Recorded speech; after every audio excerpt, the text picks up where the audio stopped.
PR Connections Radio presents My hair is crooked.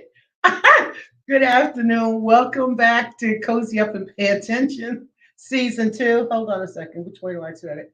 Season 2. If you're looking at my face, today it's 4:30 and not 2 o'clock.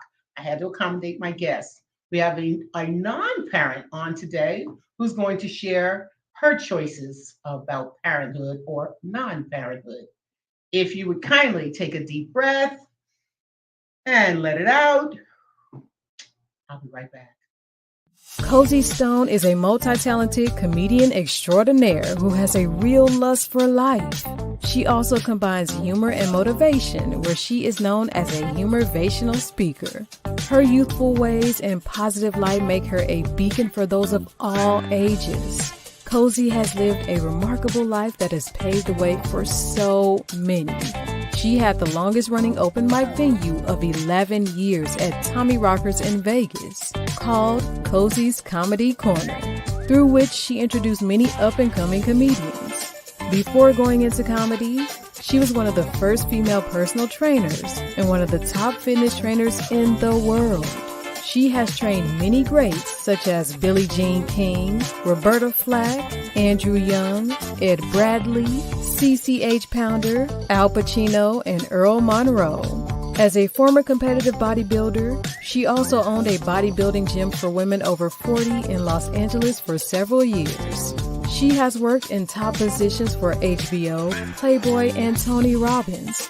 She also enjoys volunteer work, dedicating time to the New York Foundling Hospital and babies with AIDS. Cozy Stone has a message that shouldn't be missed. If you would kindly bring me my Crystal Keath, I would appreciate it. Hello. Hello, Miss Crystal. How are you today? Good. How are you doing, Cozy? I'm doing okay. And I'd like to tell my guest the show is parenting, and now I've decided to include non-parents for all the right reasons. There are no books on perfect parenting. And so that's why we all decided, those of us, not to be one. This show is also not about parent shaming. And I'd like to start promoting women and men, if you will, who have decided for their own reasons, they just did not want to bring another human being into this world. And for the record, my record, that is so okay. So, Crystal, what I'd like to do is give the audience some background on you, where your parents, how old they were, where did they meet, your parents? My parents met in the Marine Corps, and Yeah, was that the Army? Hoorah. Hoorah. Hoorah is the Army, oorah is the Marines. No. What do I know? Yeah, so Any of them. yeah, they met in the military, and I think they weren't together very long before they had me. They didn't stay together very long after they had me. And so my mom was a single parent for a little bit. She remarried a few times, and we moved around a lot because she was in the military as I was growing up. So, And yeah. so, being a military brat, did you spend any major time in any one place? The longest time that I remained in one place growing up was in Chicago, and we were there for 8 or 9 years, but we moved from there when I was maybe 10 or 11. So after that, Las Vegas is the longest I've ever been anywhere. Wow. Well, Las Vegas is the longest I've been anywhere. That's the second, but I was a child, so I don't really remember a ton about it. Where were you doing your teenage years? We lived in Michigan for a little bit. We lived in Arizona twice, Nevada, California, back to Nevada. Yeah, there was a lot of moving there. And even while you were doing these moves, you had friends. I mean, as we're growing up, and it doesn't matter what age we are. Were your friends, your girlfriends, having babies out of wedlock? I'm not saying all of them, but a good deal of them. Yeah, I had quite a few friends. I would say once I was like more in high school, right? Like junior in high school, I had a couple friends who had gotten pregnant, and then even in my 20s, I had friends who had kids. Yeah. And sibling wise, where are you in the hierarchy of your siblings? So I was an only child growing up, but when I have a half brother and sister. He's 15 years younger than me, and she's 17 years younger than me. So I was already older when they were born. When did you decide that and knew for certain that you did not want to have kids? And can you remember what it was that impacted that decision? So when I was younger, so like the final decision was maybe a couple of years ago, like maybe a couple of years ago. I always thought that I wanted kids, but looking back, I think it's more just like programming because that's what you're supposed to do, you know? And but then once I was like in my teens and 20s and things, I live in Las Vegas and I like to party. I did my great deal of partying and having fun and living my life and doing all of the things. And I knew that I wasn't responsible enough for a kid. I knew that, I wasn't clean enough to have a kid, as far as like using drugs and alcohol and things like I got, that. I got Um, that. that's a big factor. I didn't think you Um, met your house. Okay. yeah, and then so once I actually got clean and stopped drinking and things like that, and then it was kind of a thing where my partner and we've been together for 16 years this year. And so we had always like kind of pushed the decision off. And then we were like, well, I'm not I know I'm not old, but we're getting to the age where we need to figure it out. And it's like we either are or we aren't, but we don't really feel a really strong pull to have a kid. It's kind of like, well, like the reasons for having a kid, we didn't feel were like those are the reasons that you should wanting to be have a kid, right? Like 'cause that's what you're supposed to do, or like we're put on this earth to create and things like that. And I really believe I'm a teacher and I have ways of giving to other people and creating in other ways. So you answered several of my questions with one answer. Because if you've been with this gentleman for 16 years, so my question was going to be, have you ever been married or engaged? And the answer is no and no. No, and we're not married and we don't plan on getting married. Oh, you We're sound just like we're just breaking all the societal norms. We're like, we're not gonna no, do that either. no. You're living your life, right? Yeah, well, and that's another thing is like we really enjoy our life. And the longer we waited, the more we're like, well, I don't know if that's something that we wanna change. There's still a lot that we want to experience and do in life. And, we just decided that we're good not participating in Now the I know parenting. as women, girls, teenagers, what have you. Sometimes we get into a conversation of, oh, well, when I get married, or that ideal guy, or I want to have two kids, a boy and a girl. Like they can predict that, right? Did you, in fact, have that conversation with your girlfriends, an aunt, your grandmother, your mom at any time? So because I was an only child, Mhm. I always wanted a brother or sister, I had decided that if and when I had kids, I wanted twins. Do 2 at once, That's get true. them both That's out of the way, lucky. and then they were gonna be best friends and, like, do all Okay. the twinning things. And that was a just the thing that I had decided. Yeah. Was there a point, and I don't know if there is a point, I'm trying to remember if I had a point, where you actually had a conversation with your mom that because mothers want to be grandmothers. No, that's beyond me, but we know they do. Did you, in fact, ever have a sit down conversation, or not, or have a sit down conversation with your mom about that? Yeah, so my mom, was always open to having grandchildren, and I remember after a while of being with my partner, she's like, "If you guys wanna have kids, if you guys don't wanna have kids, that's okay too," because I think she was kinda starting to pick up on the vibe that maybe we were going in that direction, and so she's completely supportive. She has fur grandbabies, and Yes. she's good with that. And the reason I ask again, as you keep bringing up so wonderfully, society and their doggone rules. Uh, was there anyone at any time, even a girlfriend that said, you're gonna miss kids, or oh, they're just so wonderful. Yeah. It's actually really interesting that you say that. So my partner's grandma is like, "Don't do it. Don't do it. Don't ruin your life." Oh, One of my best friends who has 2 kids, she's like, "Don't do it." I've actually heard from a lot of people like, "Don't do it. You guys have the best life." Don't do it. When him and I were more not like first together, but like in that first few years, his Mhm. mom would always drop the little like, "Oh, I want grandbabies." I'm like, "You have grandbabies already. Like you don't need grandbabies from us." And now she's good with the fur babies too. So, yeah. Does he have any nephew or nieces? Yes, he has let's see. He has a few. He has a couple nephews, a few nieces. Yeah. Do you spend any time at all around and anybody, any kind, not any kind of kids, Kelsey, any, oh, we know they're all kind. Any, do you spend any time with children? And it Um could be nephew and nieces. Yeah, we spend time besides his nephew and nieces. I have friends that have kids, and I always feel like my friends' kids are so well behaved, but then I see other kids sometimes and I'm like, "Oh, I don't want any part of that."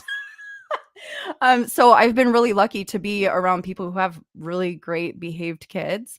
Um, you know, there are some kids that I see they get into their teenage years and I'm like, I could see how parents would not enjoy that part. I could see how my mom did not enjoy that part because I Mine was either. not easy. Not either is I. Yeah, I would probably be punished. That may have been another part of my reasoning. Fear of fear of what was to come. Wow, I love that I'm bringing on non-parents. Each one of you, I thought the answers were going to be similar, and they're not. And the fact that so far you're one of the, again, I think you're one of four, three or four, who had more people tell you not than most people who were trying to encourage Yeah. people to have kids. Let's get into your questions, your chosen questions. Okay. I don't know why the heck I put in here in your opinion, because and let me help you. Don't say in your opinion. That's why you're on here. It only matters your opinion. And I put it on. I gotta take this off my questions. Hmm. Uh, do you think, I'll rephrase my own question, uh, giving birth is a traumatic experience? I think it can be. I think it can be a really beautiful experience, and there's a lot of reasons why. I've had friends that, did, like, natural at home births that were traumatic, but also ones that were amazingly beautiful that, was like nothing else. And even for births in the hospital, I've heard both things. So I think that it can go either way. I think for our In your, body, it's traumatic. what you say? I think for our body, it's traumatic, but it can be a really beautiful experience at the same time. Well, that brings in into my next question. When you see it in your head, even those of us who've never carried or wanted to, we put it in our heads. I did. It sounds like you did as well. All of what it took to bring a birth, bring a human being in this world. Did you see it as a traumatic experience? Um, I would have said yes up until, like, a few years ago when I started learning about, friends who have had home births and things like that, and I actually found that to be really beautiful, and I was like, "Well, if that was a path that I was wanting to go down, I would probably do that as well." I think the pregnancy part just doesn't look fun to me either. That's the Um, question. I got to change it to giving birth to pregnancy. You're yeah, absolutely right. yeah, yeah, the Yeah, pregnancy part, I it's just that like 9 months. yeah. And then if you go right back for another one, then it's another and yeah, and and I'm they, and like, they, and they, and they go back, so they give you the impression it's such a wonderful experience. But let's move on. yeah. Your next question is: when you made your decision, were your factors financial, blah, blah, blah, body image, or personal independence? Which one? It's more personal independence. Yeah, I like my freedom. I wanna travel the world still, and yeah, I wanna go. I'm gonna do what I wanna do when I wanna do it. And there are women out there watching now and saying, "Well, we traveled. We didn't stop us." And to that, you say, "There's an answer to that." Come on, Y Chris. and that's good. I just wanna travel with my partner or by myself and with my friends. I Here's wanna the live on a answer. sailboat and travel the world, and I know there's And people that here's do that with their kids, but what do you and I'll add the parentheses without a knapsack on your back. There we go. That's that is. All right. Your next question is hmm, your thoughts on the societal stress and norms regarding parenthood. In other words, what do you think about the fact that here we are in 2023, and I believe you know better than me because of our age difference. That is society still stressing women having kids, Miss Millennial? Because I don't know. I think it's less. It's becoming less because there's so many millennials and what is it, Gen Zs, whatever. There's so many people choosing not to have kids, like younger people that are like, I don't want any part of that. And I think it's starting to become more normal. In the beginning of our relationship, we would always get that question, when are you guys going to have kids? When are you guys going to have kids? And I think it's definitely switching. It's definitely switching up a lot. That's what I thought. Hmm.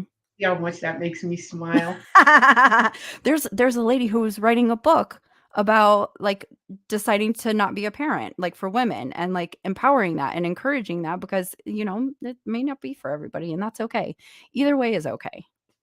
Well, yes, but it's really okay when you make that conscious decision Hmm. to do your job as a parent. And doggone it, it's a job. Yeah. Those are The hardest job. those are the parents. That's right. The guests that I have on here more than now having the non-parents. Yeah. It's more than a notion. So good for her. And I thought that millennials, they make me so proud. If I've lived long enough to see anything, that so I came along with the when they perfected the birth control pill. And God said, Mhm. give them the cozy because she's gonna run rapid on men like there's nobody's business, and she doesn't want anybody's babies. I didn't get blood clots, I didn't get headaches, I didn't get morning. I took a pill. I learned how to take pills without water when I started, and that's the truth. Oh, don't I get on a desert, I can still have sex, right? They're small enough. It's not too bad. So now here it is, all these many decades later, Mhm. and I have lived long enough to see where women uh, understand that it's their choice. It's always their choice without society making it so, Mhm. right? So, all right. Your next question is, what replaces parenthood in your life? My dogs. My dogs and parenting myself. Huh? My dogs and parenting myself. I'm still growing myself, and I'm still healing all my shit and all my stuff, and I'm still learning to parent myself, and my fur babies kind of fill that space for me, and they don't talk back, and that's great. And then you also mentioned that you have a fruitful relationship with your honey. Mhm. You've got friends. I know some of your wonderful friends. I'm sure I would imagine all of your friends are as wonderful as you. Mhm. You want to travel, you have your classes. There is so much more to being spit up on in life. It's the boogers that concern me. I don't want the boogers on me. Oh my That's, gosh. that's fair. Yes, that's fair. Again, it can be just so advertised and romanticized, and I get it. And I get it, you get it, we all get it for those who want it, Mhm. right? Absolutely. And this show again is to demonstrate and promote now, I'm so excited, women who don't and women and men who do. And when my parents are on here and they're talking about their sacrifices and wiping boogers and don't mind being spit upon and peed on and pooped on, that's a wonderful thing, as long as it's not on my couch. It is just so, this is what they chose. Mhm. And they don't have any qualms about it. They would not take back these wonderful humans that they're raising. And then, of course, we know in parentheses, in quotes, there are them who didn't take any of this to consideration, Mhm. who are not ready, who are not able, who are not willing. And those are some of the people before they take that first shot of tequila that they may. I'm sure there are more tequila babies in this city from anywhere else. Uh-huh. Nothing good happens from tequila, and Mm. nothing good happens from tequila after 12 o'clock, No. right? No. Nothing. That's fair. However, we still walking around with this. I'm going to say what you gave me earlier, that you have no room in your womb for anyone but God. I like that, Crystal. I like that. Oh, I will be using that. you use it. Use Let's do it. your next question, Okay. which is, wow, I like this one. What advice would you give to young people, men and women, about parenting? Before you make the decision or not consciously end up in a space where you're bringing a child into this world, get to know yourself, get to love yourself first, right? Get to know, like, heal the parts of you that were passed down to you from your parents that you're still holding on to, that, a lot of us aren't even conscious of the stuff that we carry around that we took on from our parents and our grandparents and, like, later on down our lineage. And really just start to get to know yourself first and find yourself and love yourself before, you bring another child into the world, because it's a huge responsibility. And we can unconsciously pass our own stuff down onto children. Even being in the womb, like, energetically, like, the baby in the womb picks up on the energy around, and it can feel it whether people realize it or not. I love your answers. Thank I'm you. telling you, that's why you're my child. That's why you're my daughters. It's energy. We've got it. We've had it since we first met. And you're right. And to add on to what you just said, that goes both ways. Mhm. I'm watching Korean series right now. They're awesome. So here's one right now. It really is. It's entertaining me while I'm home. And the young lady is pushing up on this gentleman, pushing up on him. They've been dating maybe two weeks or maybe less than a month, if you will. And she wants to know everything about him. Well, that's fine if she's seeing him along the way. So, but to bring back to front to what you just said, get to know the person that you want to have children with, because Mhm. both parties are bringing, I don't like the word baggage, are bringing their past, Mhm. are bringing their upbringing, are bringing, I like to say, their DNA, Mhm. right? And my as a comedian, my DNA is you did not ask. Okay, what DNA stands for. You did not ask and do not assume, Mhm. right? You need to give it a minute. Uh, when I was out there, out and about, and when I tell you I was out and about, I never got phone numbers from a man in a bar, Mhm. ever, ever. We're talking 20 to 50. I don't want to meet someone in a bar. I don't want his phone number. I don't want to meet anyone who's drinking.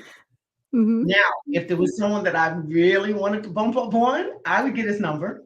And I mean, it was my choice. And I'd call him the next day. And I'd have maybe breakfast, lunch, or go for a walk while I was running there. We can run together. But now I want to meet this person who's not imbibed, Mhm. whose head is on straight. Yeah. This way, when he lies, I can see it closer than I know lies when I see it coming out the lips, right? Or to be fair, when they're being honest. Yeah. So what we're both saying is you want to get to know, it would be nice, if you will, to get to know someone before you before you multiply with them. Mhm. Right? And I Go ahead. and I actually think if you get to know yourself and love yourself, you won't look for people who fit that bill. Funny thing is, I met my partner in a bar. But, like, it's a journey, right? And yeah, you need to, if you know yourself and love yourself, you won't put up with those things from people, and you recognize your worth, and then you attract those people who are more high caliber that you deserve to have in your life, that treat you right. And to be fair, Crystal, and you've met me and been around me, I'm an oddity in more ways than one. I Yes, bet you you are. there's a higher percentage of people who've met because we're out, it's social. Mhm. And that's okay. And they're wonderful, I'm sure. Marriages, relationships that have happened that way. I just chose not to. I was born and raised in New York City. I can meet a man walking to work. I can meet Mhm. a man on lunch hour. I can meet Yeah. a man roller skating. I can meet a man anywhere outside of a bar. Mhm. So I did not go. If I went out to the club, as we called it, I went out to dance, and I am not kidding you. And I'm getting my thing on. I'm having a good time, and somebody wants to talk. I said, I didn't come here to talk. I didn't. I didn't come to talk. Just dance. No, no. Don't look. My name is not. Listen, while you're screaming over the music, my name is not important. Don't ask me my name. Just dance. And maybe they talk to me. I just ignore them. I just keep dancing. Yeah. And if I close my eyes, they walk away. I wouldn't care.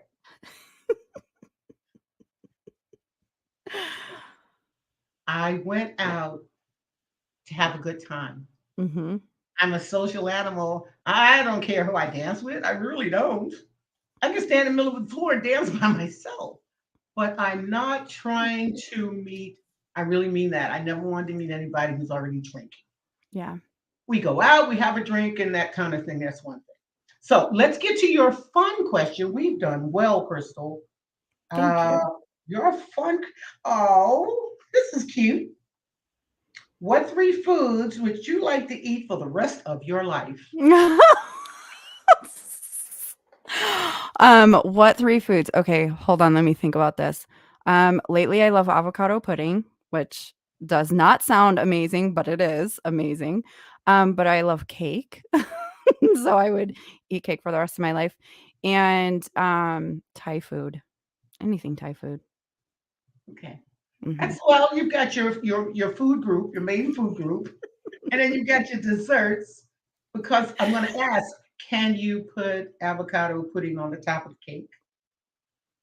That's a great question. Maybe you could. You could use like it's a filling or like in between Or the like a two. whipped cream? It's on top of the cake. So it's more like a pudding consistency. So maybe as like the filling in between What's it made out of? Do you know? avocado, cacao, almond milk. I put cinnamon in it and then like some monk fruits sweetener. That's it. Oh, you actually made this. And it tastes like chocolate pudding. And you just put it in a bowl and I put it in a bowl with either peanut butter and jelly or with almond butter and cocoa whip. I have all kinds of concoctions. then you can put it on. Let me help you with something. Then you can put it on cake. Well, yeah. But I wouldn't do it like a frosting. We're not Then talking. No, no, no. All right. oh. So here, let me paint this picture for you, Okay. babe. You Let's got do a it. piece of cake. Yeah. You got your avocado pudding. Mhm. Follow me here. Mhm. Get a spoon. You dip it in. Follow. Yeah. Ta-da! Thanks for spelling it out for me, Cozy. Well, I don't understand why you didn't see. Have you never put ice cream on top of the cake? I put ice cream on cake all the time, but it's different to me. See, I'm a very like my mom was a cake decorator, and so I grew up with cake, and so to me that's like the filling. Okay. I All want right. my icing too. Okay. Well, just for the record, Yes, in my there's head, more possibilities. and again, I'm on taste buds so I can see. But you have to invite me over, and I want you to make me this avocado pudding. I'll make a little jar a bit. I'll bring it home, and I don't know what I'm going to put it on. I don't like chips and stuff. You could just eat it by itself, girl. That's why I ask you. Okay, it says pudding. Yeah. You put it in a bowl, and you can eat it. Mhm. All right. Mhm. Okay. You are so wonderful. You are so wonderful. I love This you. was so enjoyable. And I want to say it, and I mean it from my heart. Why not talk about and bring to light women who it's just not for everybody? And the fact that, yes, society has been selling this package. And the good news is, I didn't buy it. I've never bought anything society stole. I listen. I would look and watch this stuff and say, I think that's going to make me happy. I'm going to do that. After I get well, I'm going to go back on stage and I'm going to talk about these wonderful 70 years that God has given me and how I have lived it, walking through all of the mazes that told me I should, and my brain said, no. So I don't think you're going to like that. And I wouldn't, and I didn't, and I'm glad I did not. And to have, and I say this proudly, I have no regrets. There's nothing I would do over. And I can't tell you how many days in all this time I've been on this earth that I've heard myself say, thank God I didn't have children. And as you said earlier, when you're around, whether they're, kids who are well behaved, or especially when the parent is not. Uh, it was something on TV, I think a news something, and this woman was in the restaurant and her kid was acting foolish. And I think the server said something to her about it, mentioning the other uh, patrons. And she reported her and she wanted a suit and take your baby home. Come on. There's a lady one time, real quick. I was serving, and uh, the lady's kid but she had just brought him in from the doctor, and the other kid was hungry. I'm trying to get the food to her, and I can't believe she has this sick baby. She actually called my manager on me. She asked me when was food, and I was going by, and I said, "It'll be ready in a minute," just like that. "It'll be ready in a minute." And it wasn't fast enough. And all I could think of, why are you in this restaurant with a sick child? Hmm. Now you want to report a server who's doing her best because I really want to put a spoon down your throat for bringing this sick baby. Not only did you bring this sick baby into the restaurant, you brought this sick baby on my table. Let's get real here. So, before we leave, I want to promote my witticism and my wonderful sense of humor for those of you who haven't picked that up yet. I have put it in a book. It's on Amazon. It's called Cozyisms, The Art of Paying Attention, and I do that very well. Please go to Amazon and help support a wonderful self-published author. We are on here usually at 2 o'clock, but every Tuesday, unless God knows something I don't. Um, if you would like to be on the show, if you have a friend who are raising their kids well, if you have friends like yourself who does not want to have children, they can reach me at cozyupandpayattention@gmail.com. And Crystal, I love to say to the audience with what you've added today, what we give every week, folks, sometimes when you know better, you do better. Thank you for watching Cozy Up and Pay Attention, the second season again, and we'll see you next week.